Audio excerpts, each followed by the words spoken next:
The Montana ice storm was screaming, but Caleb Stone couldn't hear it. The former Navy SEAL only felt the vibration of the wind shaking his truck's steel frame. His world was silent, and he preferred it that way. Until his headlights cut through the whiteout and revealed the impossible. A fragile figure walking onto the cracking surface of the frozen lake. A woman, face hidden, marching toward the thin ice without a sound. She didn't scream for help. She couldn't. Caleb didn't know it yet, but that silence was about to change his life forever.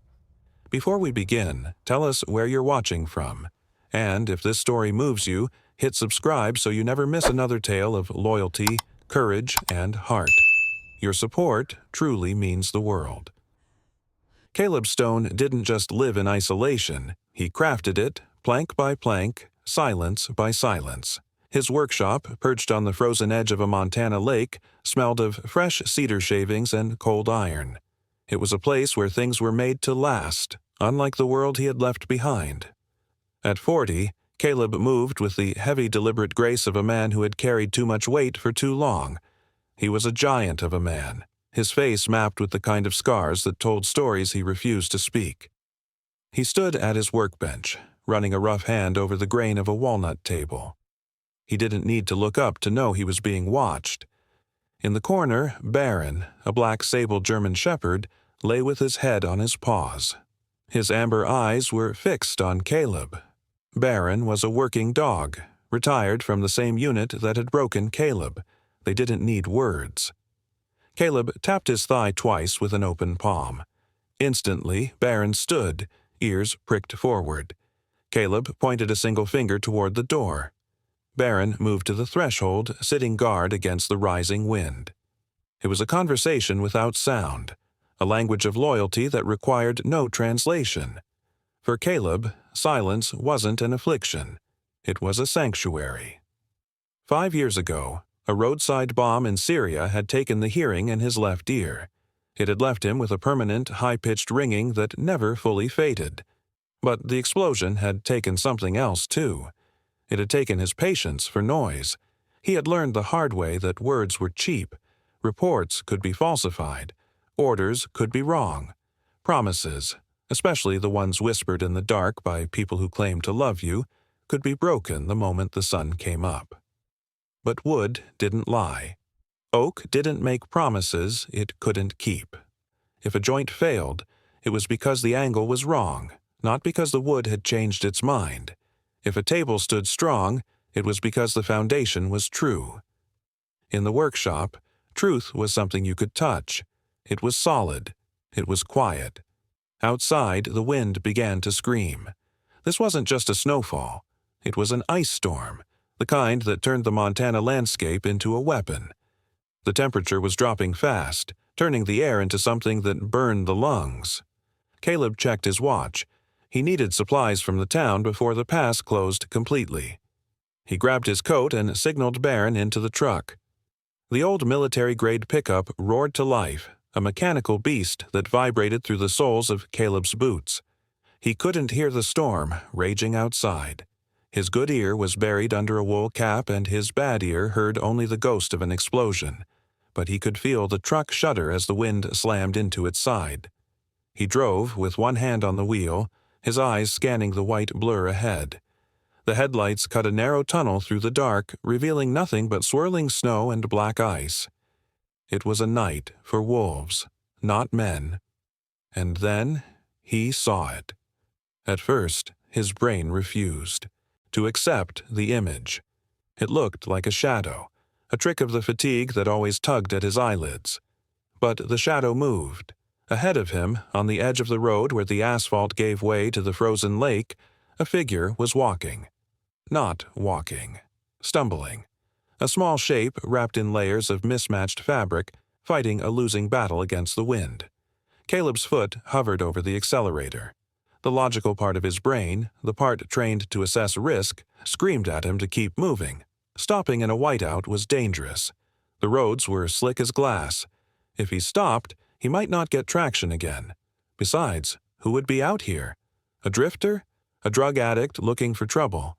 He had left the world to avoid exactly this kind of complication. He could have driven past. The storm would have swallowed the evidence by morning. No one would ever know. But then, he felt it. It wasn't a sound. It wasn't a thought. It was a physical sensation. A sudden, sharp chill that ran down his spine, completely separate from the cold outside. It was a feeling he hadn't felt since his days in the teams. The instinct that screamed that something was wrong, that a brother was left behind. His grandmother used to call it the divine nudge. She said that God didn't shout. He whispered. She said that when you feel the urge to act against your own safety to help another, it isn't your conscience speaking. It is a command. Don't let her go alone. The thought wasn't his. It was placed there. It was a test.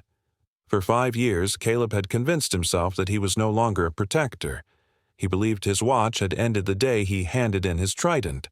He thought he was just a carpenter now, a man who built tables and chairs and wanted to be left alone. But looking at that fragile shape teetering on the edge of oblivion, Caleb realized the truth. You can take the uniform off the man, but you cannot take the guardian out of the soul. God was asking him a question in the middle of a frozen hell. Are you still my soldier? Caleb cursed softly, the sound lost in the cab. He shifted his foot. He slammed on the brakes. The truck skidded, fishtailing violently on the ice before coming to a heavy, shuddering halt. The headlights pinned the figure in a pool of yellow light. Barron let out a low, confused whine. Caleb took a breath, steeling himself against the cold, and opened the door. He didn't know who was out there. He didn't know that by opening that door he was letting in the one thing he had sworn to keep out: chaos. But as his boots hit the snow, Caleb Stone knew one thing for certain. He wasn't just answering a cry for help. He was answering a call. The heater in the old truck rattled, fighting a losing war against the Montana chill. It hummed a low, steady note that vibrated through the dashboard, but it wasn't enough to chase the frost from the windows. Inside the cab, the air was thick with the smell of wet wool and the heavy, suffocating weight of silence. Iris sat pressed against the passenger door, as far away from Caleb as the small space would allow. She hadn't lowered the scarf that covered the lower half of her face. Her coat was soaked, dripping dark spots onto the rubber floor mats, but she didn't seem to notice. She was curled inward, knees pulled high, protecting her core. In her hands, she clutched a notebook. It was cheap, spiral-bound and battered, the cardboard cover peeling at the corners. Her knuckles were white around it. It wasn't just a book, it was a shield.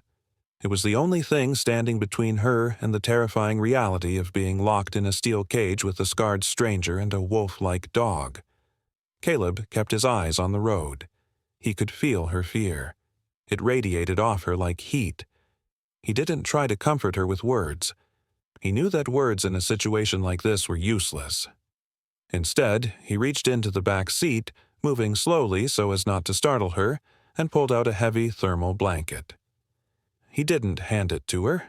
He simply placed it on the center console within her reach, an offering she could take or leave. Barron, sensing the tension, shifted in the back. The large German shepherd rested his chin on the back of Iris's seat. He didn't growl. He let out a long, soft exhale, a sound of contentment that vibrated through the seat. Iris flinched, then froze. Slowly, hesitantly, she turned her head. She saw the dog's amber eyes, calm and unblinking. There was no judgment there, only a quiet watchfulness. Caleb glanced at her reflection in the dark window. Seeing her huddled there, broken and defensive, something sharp twisted in his chest. It wasn't pity. It was memory. 6 years ago, he had looked into another pair of eyes and seen a different kind of distance. Vanessa. She had been the one thing in his life that felt soft. She was a woman of lights and cameras, a publicist who spun stories for a living. She loved the idea of him, the brave Navy SEAL, the warrior. But she didn't understand the silence that came with the uniform. In the quiet of the truck, Caleb looked down at his hands on the steering wheel. They were large, rough hands, stained with oil and sawdust, hands that had held a rifle far more often than they had held a woman. He didn't hate Vanessa for leaving. He never had. He had learned long ago that the brutal truth of a soldier's life is a math equation that never balances. The oath to the flag demands you leave. The oath to the altar demands you stay. Two sacred promises, tearing a man down the middle until there is nothing left but a hollow space where a husband used to be. Those left behind in the safety of home don't face bullets. They don't dive into freezing water or march through sandstorms. But they face an enemy that is just as cruel, the silence. Caleb remembered the nights he was deployed. While he was surrounded by his brothers, sleeping in dirt with his rifle, Vanessa was sleeping in a king-sized bed that felt like an ocean of empty space. She faced the silence at the dinner table. She faced the cold dread every time the phone rang at an odd hour, wondering if it was the call that would end her world. She hadn't betrayed him because she stopped loving him. She had betrayed him because she had collapsed under the weight of his absence. War doesn't just destroy houses in distant lands. It quietly dismantles homes right here on American soil. It wears down the women who wait, eroding their hope day by day until the silence becomes too loud to bear. Vanessa had needed a husband who was present. Caleb had been a ghost long before the bomb took his hearing. He had protected the world, but he had lost his own small corner of it. The memory was a dull ache, old and familiar, like the shrapnel buried in his ear. But tonight, the ache felt different. Tonight, he wasn't the man leaving. He was the man stopping. He looked over at Iris again. She had reached out, her fingers trembling, and pulled the thermal blanket around her shoulders. She was still watching Baron, and for a fleeting second, the terror in her eyes softened. Caleb tightened his grip on the wheel. He had spent years thinking he was broken, that his deafness and his scars made him unfit for connection. He thought he had nothing left to offer, but as the truck cut through the darkness, leaving the storm behind, he realized that perhaps his brokenness was exactly what was needed. He understood what it meant to be unable to speak. He understood what it meant to be terrified of the quiet. He wasn't going to make the same mistake again.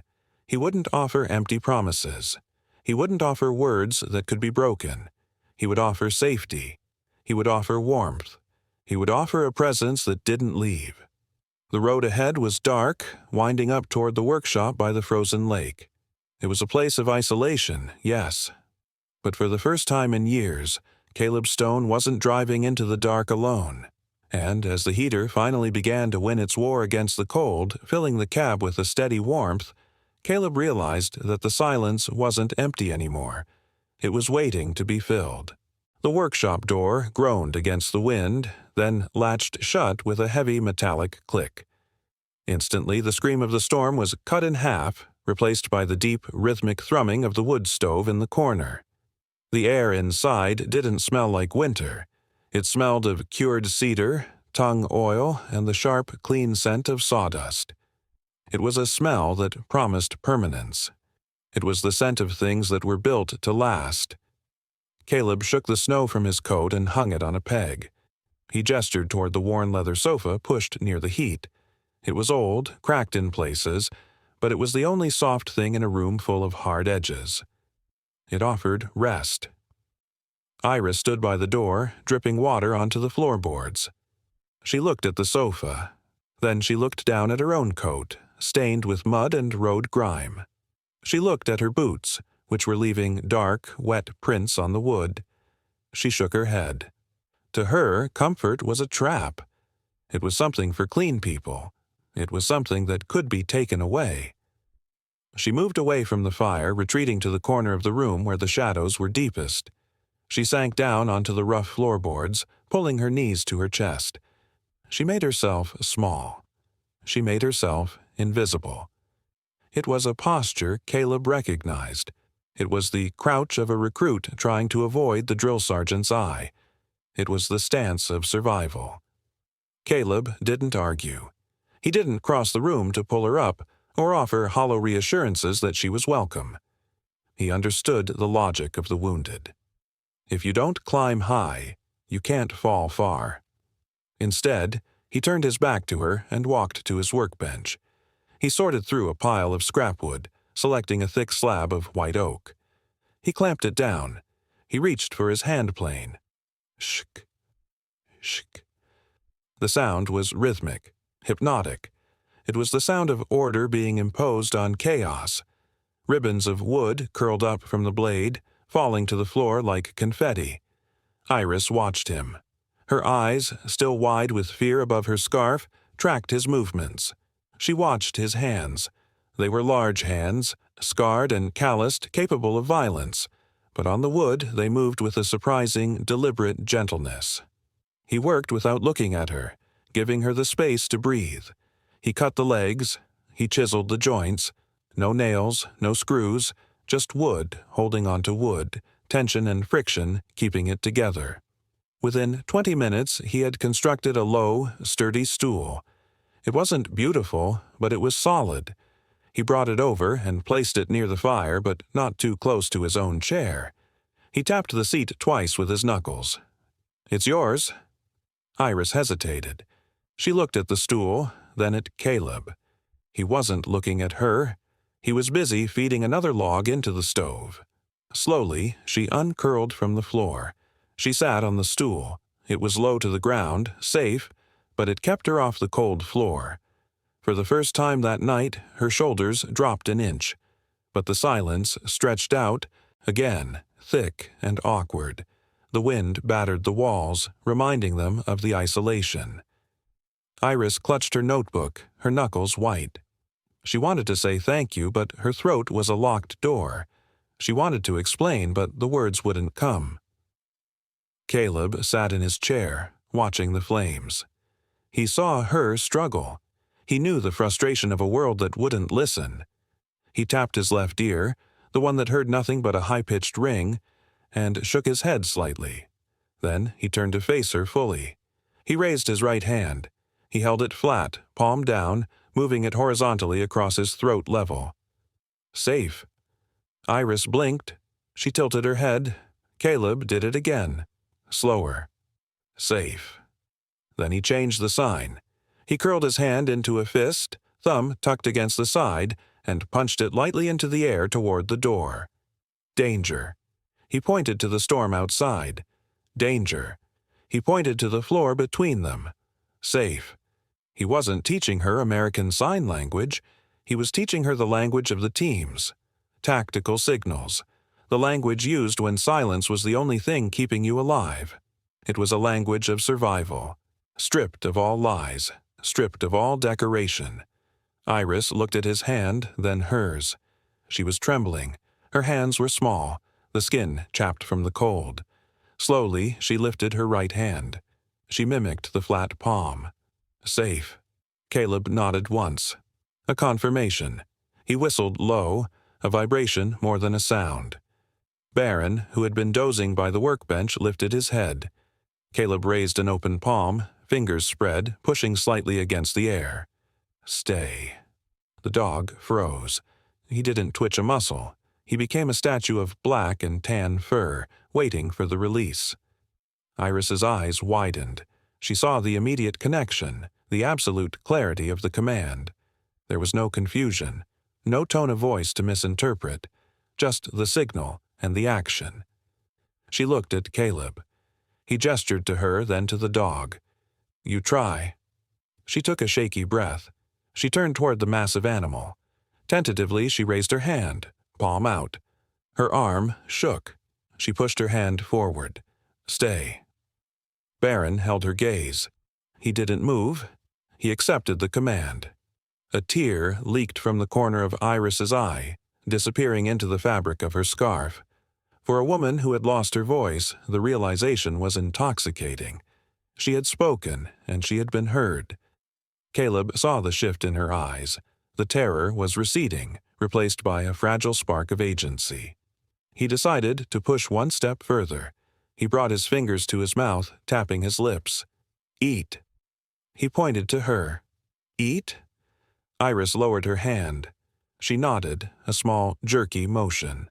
Caleb stood up and went to the small kitchenette in the corner of the workshop. He didn't ask what she wanted. He simply ladled soup into a mug. The steam rose up, carrying the smell of broth and heat. They sat in the dim light of the workshop, the storm raging uselessly against the thick timber walls. They didn't speak. They didn't need to. In the silence, surrounded by the smell of cedar and the warmth of the fire, two broken people had found a frequency that finally made sense. The warmth of the wood stove was a sedative. It seeped into the marrow of their bones, loosening knots of tension that had been pulled tight for years. Iris sat on her low stool, the empty soup mug resting on the floor beside her. Her eyes were heavy. For the first time in what felt like a lifetime, the adrenaline that fueled her survival was fading, leaving behind a profound exhaustion. She shifted, adjusting her position near the heat. The wool scarf, which she had kept wrapped tight around her face like a bandage, had grown itchy and hot. Without thinking, caught in the haze of drowsiness, she reached up and loosened the knot. Gravity did the rest. The heavy fabric slid down. It pooled around her neck, exposing the lower half of her face to the firelight. The silence in the room changed instantly. It went from peaceful to sharp. Iris realized her mistake a second too late. Her hand flew up to cover her cheek, but the movement was jerky, frantic. She froze, her eyes snapping to Caleb. She waited for the flinch. She waited for the look of revulsion that always came, the widening of the eyes, the step back, the polite excuse to leave the room. The scar was not small. It was a jagged, angry map of violence that ran from her jawline up across her cheek, pulling the skin tight and distorting the corner of her mouth. It was the mark of a night she could never outrun. It was the reason she didn't speak. It was the reason she didn't let anyone get close. Caleb was looking at her. He didn't flinch. He didn't gasp. His expression didn't change by a fraction of an inch. He looked at the scar the way a cartographer looks at a mountain range, studying the terrain, acknowledging the history, but passing no judgment on the landscape. He had seen wounds before. He had seen men torn apart by shrapnel. He had seen bodies broken by the physics of war. To Caleb Stone, a scar wasn't ugly. A scar was a receipt. It was proof that the world had tried to kill you and you had refused to die. Iris began to tremble. Shame, hot and suffocating, rose in her chest. She grabbed the scarf, desperate to hide again, to erase the mistake. Caleb stood up. Iris flinched, shrinking back against the wall. She thought he was leaving. She thought he couldn't bear to look at her any longer. But Caleb didn't go to the door. He turned to the shelves behind his workbench where dozens of wooden figures stood in various stages of completion. He scanned them, his fingers hovering, until he found what he was looking for. He brought it back to the firelight and set it on the small table between them. It was a carving of a hawk, carved from dark walnut. It was exquisite, every feather detailed with obsessive care. But it was broken. A fissure ran deep through the wing, a crack that threatened to split the wood entirely. It was a mistake, a flaw in the grain that had snapped under pressure. Most carpenters would have thrown it in the fire. Caleb didn't. He sat down on the floor, mirroring her level. He reached into his pocket and pulled out a small tin and a fine-tipped brush. He opened the tin. Inside, a gold powder shimmered in the dim light. Iris watched, her hands still clutching the scarf, but her curiosity warring with her shame. Caleb mixed the gold with a small amount of lacquer. He moved with the precision of a surgeon. He didn't try to hide the crack in the wing. He didn't try to glue it shut and sand it down so it looked like it had never happened. Instead, he painted the crack with gold. He filled the fissure with the shining metal, tracing the line of the break until it wasn't just a wound in the wood, it was a river of light running through the dark grain. He worked in silence, letting the visual speak. When he was finished, he held the hawk up. The firelight caught the gold, making it blaze. The break was no longer a defect. It was the most beautiful part of the sculpture. It drew the eye. It told a story. He placed the hawk in Iris's hands. The wood was warm. The lacquer was still tacky. Caleb reached for his notebook and a pencil. He wrote quickly, the scratch of graphite on paper loud in the quiet room. He tore the page out and handed it to her. In Japan, this is called Kintsugi. Iris looked up at him, confusion in her wet eyes. Caleb wrote again. They repair broken pottery with gold. They believe that when something has suffered damage and has a history, it becomes more beautiful, not less. He pointed to the hawk in her hands. Then, slowly, deliberately, he raised his hand and pointed to his own ear, the one that heard nothing but the ghost of a bomb. Finally, he pointed to her cheek. He didn't touch her.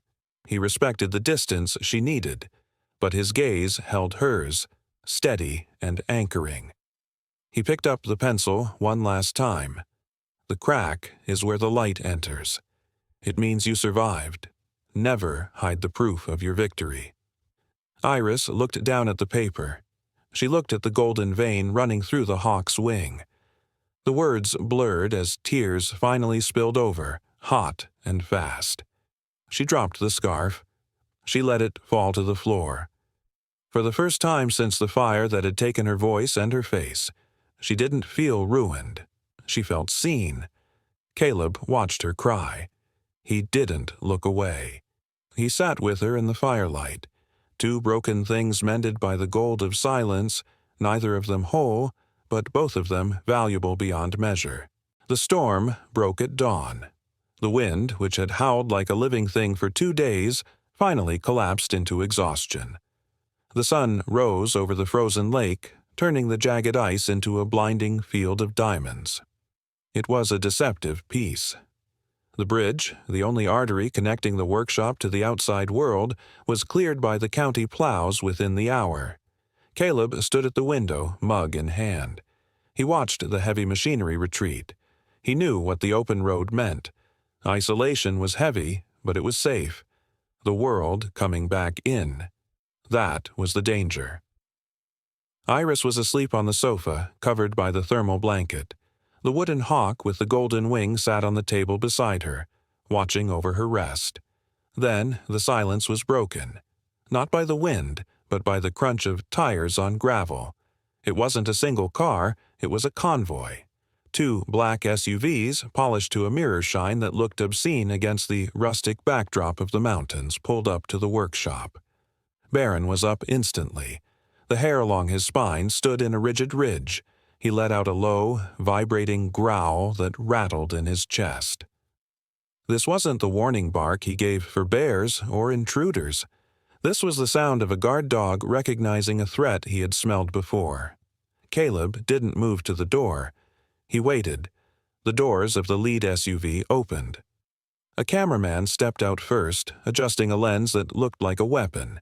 Then, a man in a suit with a clipboard. And finally, Vanessa.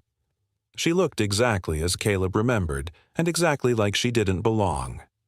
She wore a white wool coat that had never seen a speck of dirt, designer boots not made for snow, and a smile that was bright enough to be seen from space. She didn't look at the mountains. She didn't look at the lake. She looked at the workshop as if it were a stage set she was about to critique. She didn't knock. She threw the door open, bringing a gust of cold air and the smell of expensive chemical perfume into the sanctuary of cedar and smoke. "Caleb!" Her voice was high, projecting to the back of the room, projecting for the camera that was already rolling behind her. She crossed the room in 3 strides, her heels clicking sharply on the floorboards. She threw her arms around him. Caleb stood like a statue. He didn't hug her back. He felt the stiffness of her coat, the coldness of her buttons against his chest. It felt like being hugged by a mannequin. She pulled back, her hands resting on his biceps, her eyes searching his face, not to see how he was, but to see how he looked. "My God, look at you," she said, breathless. "The brooding hermit. It's perfect, Caleb. The press is going to eat this up. The silent guardian returns." She gestured to the man with the clipboard. "We have the contracts. The publisher loved the angle about the injury. The hero who lost his hearing to save his country. It's gold, Caleb. We just need your signature, and we can start the tour in the spring." Caleb watched her, lips move. He heard the words through his good ear, but they sounded tinny, distant. He looked at Vanessa, really looked at her, and he felt nothing. For years, the memory of her had been a ghost haunting his workshop. He had blamed himself for her leaving. He had told himself he was too damaged, too absent. But standing here now, he saw the truth. Belle had left him because she loved the uniform, not the man inside it. She loved the idea of a Navy SEAL, the brave protector, the symbol of strength. But she hated the reality of it. She hated the silence. She hated the nights he woke up sweating. She hated the fact that he couldn't fix the world, or her, with a snap of his fingers. In psychology, they call it the illusion of safety. People like Vanessa seek out warriors because they crave stability. They think a strong man will be a fortress against the chaos of life. But when they realize the fortress has cracks, when they realize the warrior is just a human being holding back a tidal wave of trauma, they panic. They don't want a partner. They want a bodyguard who never bleeds.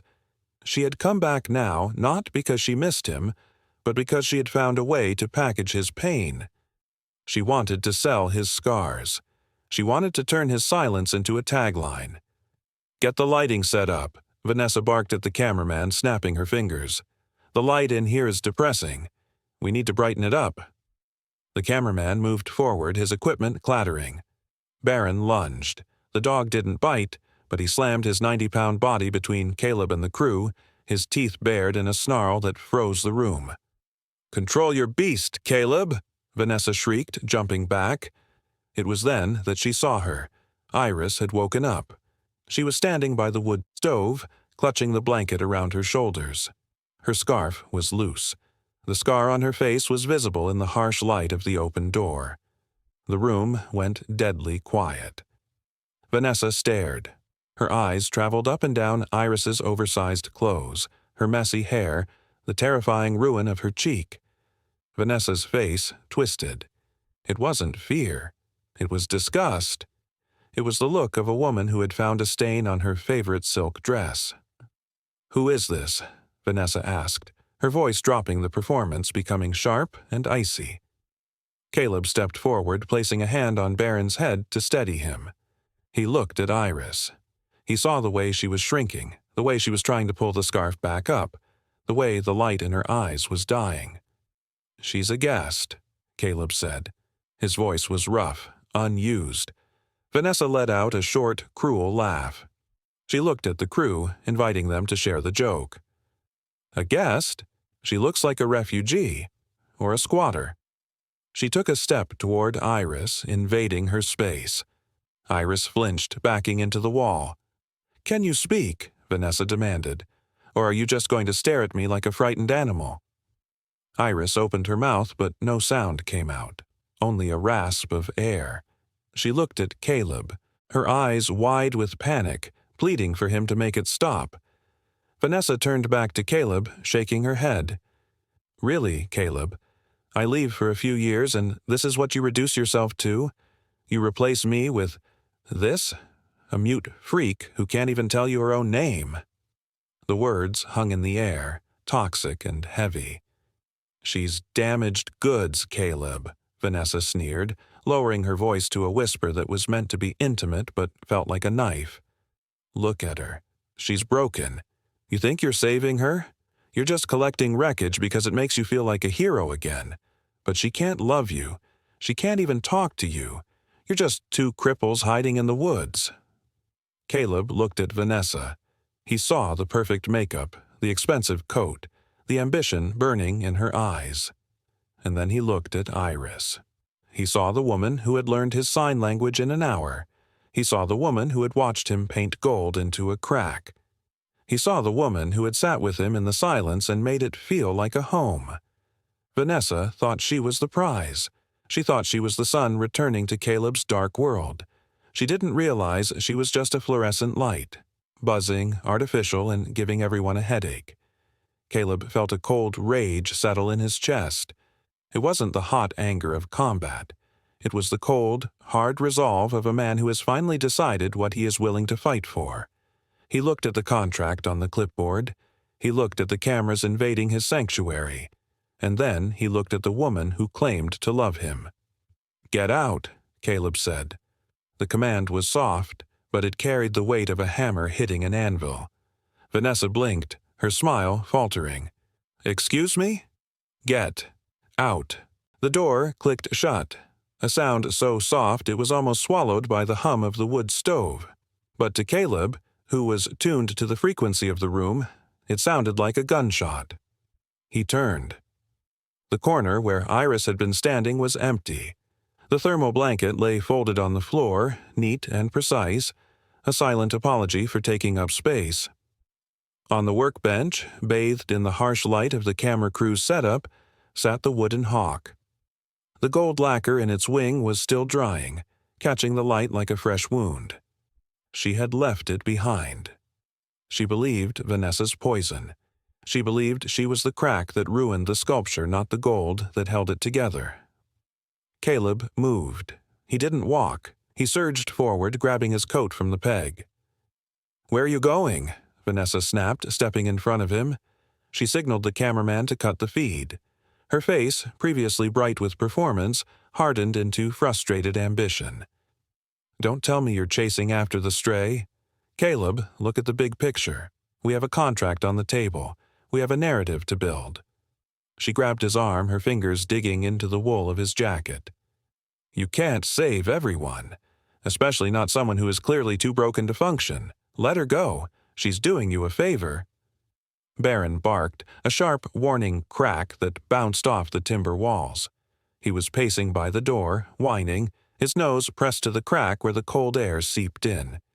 He knew where she had gone. He knew the danger. Caleb looked down at Vanessa's hand on his arm. He remembered that grip. It was the same grip that used to pull him back to bed when he was packing for deployment. It was a grip that demanded attention, that demanded he be something other than what he was. "You don't get it," Vanessa hissed, her voice rising in pitch. "I am offering you a life, Caleb. I am offering you redemption. You think you can hide out here forever? You think playing carpenter makes you noble? It makes you pathetic. You need me. You need my voice to tell the world who you are because you—" She stopped. Caleb had reached up to his left ear. For 5 years he had worn the small, flesh-colored device. He had worn it to pass physicals. He had worn it to navigate crowded rooms. He had worn it to pretend, for Vanessa's sake, that the bomb in Syria hadn't taken a piece of him. He had worn it to be the perfect whole hero she wanted on the dust jacket of a book. Slowly, deliberately, he pulled the earpiece out. It let out a high-pitched feedback whine before he silenced it. Vanessa froze, staring at the device in his palm. She had never seen it. He had always hidden it well, turning his good ear toward her, nodding when he missed a word, exhausted by the effort of pretending to hear. Caleb looked at the plastic device. Then he looked at Vanessa. "You talk too much, Vanessa," he said. His voice was low, vibrating in his chest, steady as the mountains outside. He tossed the hearing aid onto, the table. It landed with a hollow clatter next to the unsigned contract. "But I don't hear a word of it," he continued. "I haven't heard you in years. I only hear the things that matter." He looked toward the door, toward the frozen white expanse where a terrified girl was walking into oblivion. "And right now," Caleb said, "I hear her silence screaming for help louder than anything you have ever said in your life." He didn't wait for her response. He didn't wait to see the shock shatter her composure. He pushed past her, whistled for Barron, and threw the door open. The cold hit him like a physical blow. The wind had picked up again, swirling the loose snow into blinding devils. Caleb scanned the ground. The fresh powder was undisturbed except for a single set of dragging footprints leading away from the workshop. They didn't lead to the road. They didn't lead to the bridge. They led straight to the lake. "Barron, track!" The dog launched himself into the snow, nose buried deep in the trail. Caleb ran. He ran with the heavy, ground-eating stride of a man who knows that seconds are measured in heartbeats. The lake stretched out before him, a vast, flat desert of white. In the distance, a small, dark shape was moving. She was far out. Too far. The ice on the lake wasn't uniform. The storm had shifted the currents underneath, creating pressure ridges and thin spots that could swallow a truck in an instant. Locals knew the safe paths. Strangers didn't. "Iris!" Caleb roared, his voice tearing through the wind. She didn't stop. She didn't turn. She kept walking with the slow, inevitable march of someone who has decided that the cold is kinder than the world of men. Caleb pushed harder, his lungs burning. Baron was ahead of him, a black arrow cutting through the white. Then, a sound that stopped Caleb's heart. A deep, resonant boom echoed across the valley. It was the sound of the ice sheet shifting, the sound of a fracture line opening up. Ahead, Iris stumbled. The ice beneath her didn't hold. It didn't crack. It simply sighed and gave way. One moment she was there, a dark smudge against the snow. The next, she was gone. No. Caleb didn't think. He didn't assess. The part of him that was a carpenter, the part that measured twice and cut once, vanished. The seal took over. He hit the ice at a dead sprint. He could feel it bowing under his weight, the water beneath pressing up against the frozen crust. He dropped to his stomach as he neared the hole, spreading his weight to avoid punching through himself. Dark water churned in the black circle where she had fallen. It was slushy, thick with ice shards. Baron was there, barking frantically, pacing the edge. "Back!" Caleb commanded, sliding forward on his chest. The cold from the ice seeped instantly through his clothes, freezing his skin. He reached into the black water. Nothing. The shock of the cold would seize muscles instantly. It would squeeze the air out of lungs. She wouldn't have long. He shoved his arm deeper, his face pressed against the slush. His fingers brushed something. Fabric. A coat sleeve. He grabbed it. He pulled. It was heavy. The waterlogged wool coat was dragging her down like an anchor. Caleb gritted his teeth, his shoulders screaming with the strain. He dug his boots into the snow for leverage and heaved. Iris broke the surface. She wasn't breathing. Her face was blue-white, her eyes closed, her dark hair plastered to her skull. She looked like a statue carved from ice. Caleb dragged her onto the thicker ice, pulling her away from the hungry mouth of the water. He rolled her onto her back. He ripped the wet coat open. He placed his hands on her chest. "Come on," he growled. "Not today. You don't get to quit today." He began compressions. 1, 2, 3. Silence. The wind whistled over them, indifferent. Baron whined, licking the frozen water from Iris's hand. "Breathe," Caleb shouted. He pumped her chest again. He breathed air into her lungs. He fought for her life with the same ferocity he had fought for his country. But this time, the enemy wasn't a soldier. The enemy was the silence. And then, a gasp. It was ragged, wet, and terrible. Iris arched off the ice, coughing up water, her body seizing in violent shudders. She opened her eyes. They were wild, unfocused, terrified. She saw the gray sky. She saw the black dog. And then she saw Caleb. He was hovering over her, snow in his beard, his face twisted with an emotion she had never seen directed at her. It wasn't pity. It wasn't disgust. It was terrified, desperate relief. He pulled her up, wrapping his massive arms around her soaking, freezing body. He held her tight, rocking her back and forth on the ice. He didn't say a word. He didn't need to. The frantic beating of his heart against her back told her everything Vanessa's words never could. He had heard her. When no one else did, he had heard her.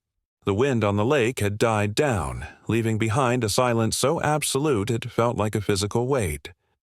Caleb and Iris lay on the thicker ice near the shore, their breathing jagged clouds of steam in the freezing air. Iris was shaking violently, the shock of the plunge warring with the adrenaline of survival. She looked at Caleb, her eyes wide and dark, searching his face.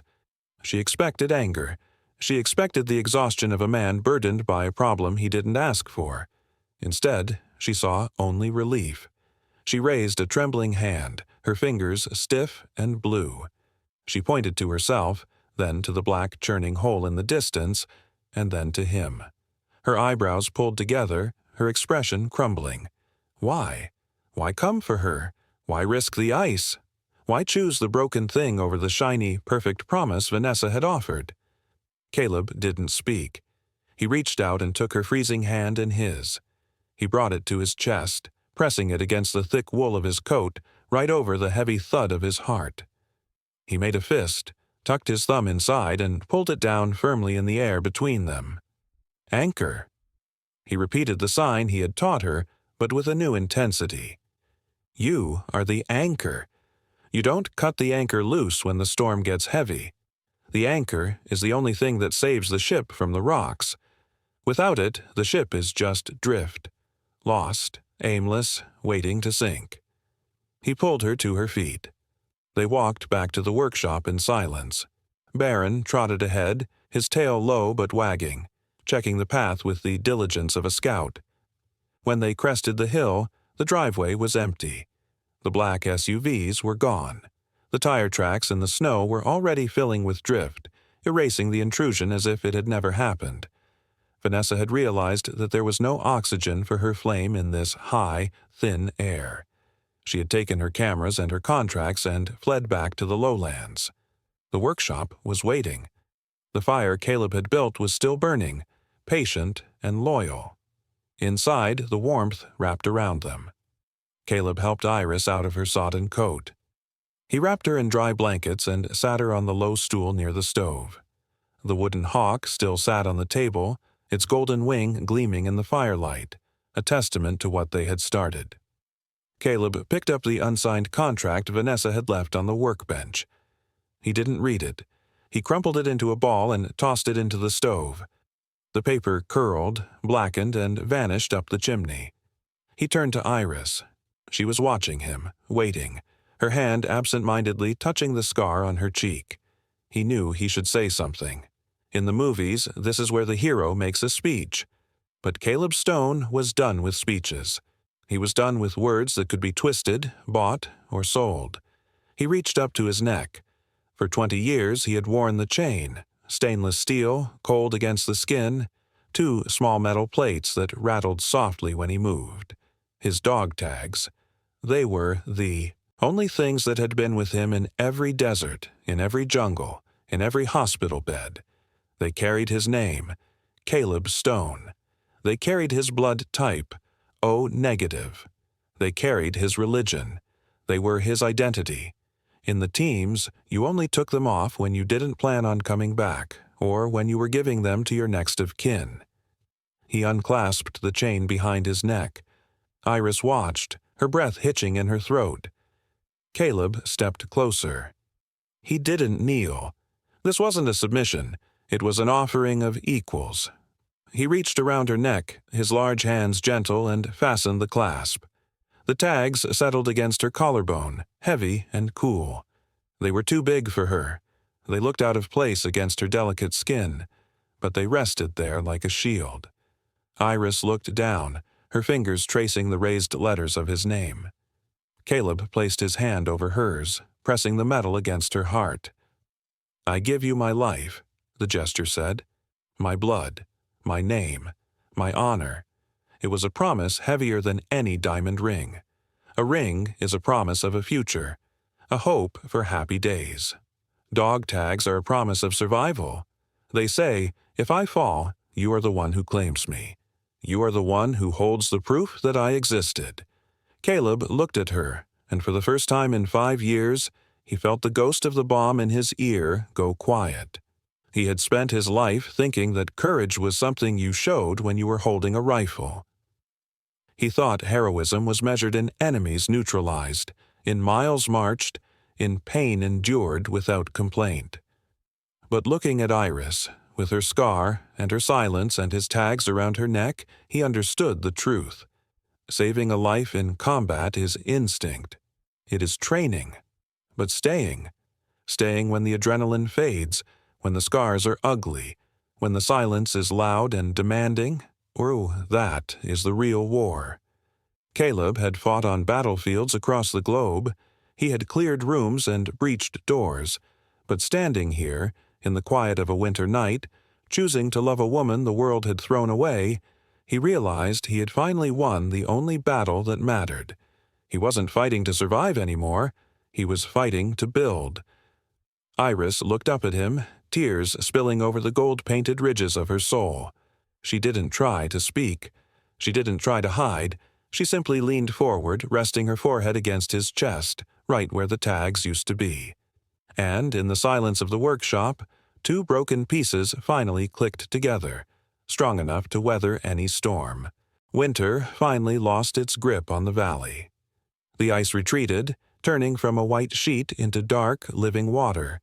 Green shoots pushed through the mud where the snow had been deep enough to bury a man. Iris sat by the shore, a canvas propped on her knees. The scar on her cheek was still there. It hadn't faded. It hadn't magically disappeared, but she no longer covered it with a scarf. She tilted her face to the spring sun, letting the light touch the jagged line where she had been broken and put back together.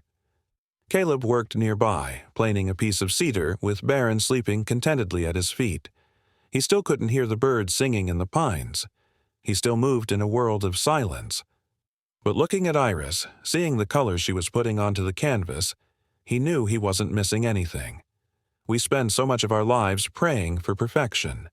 We ask God to take away our scars, to silence our storms, to give us lives that look like smooth, unbroken glass. But perhaps that isn't how grace works.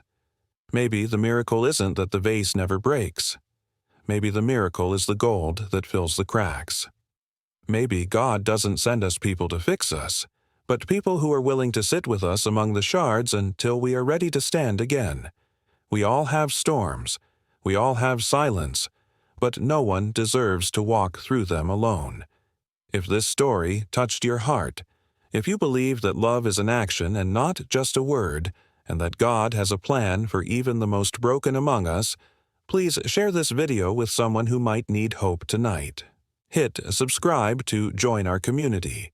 May you find your anchor. May you find your gold. And may God bless you on your journey home.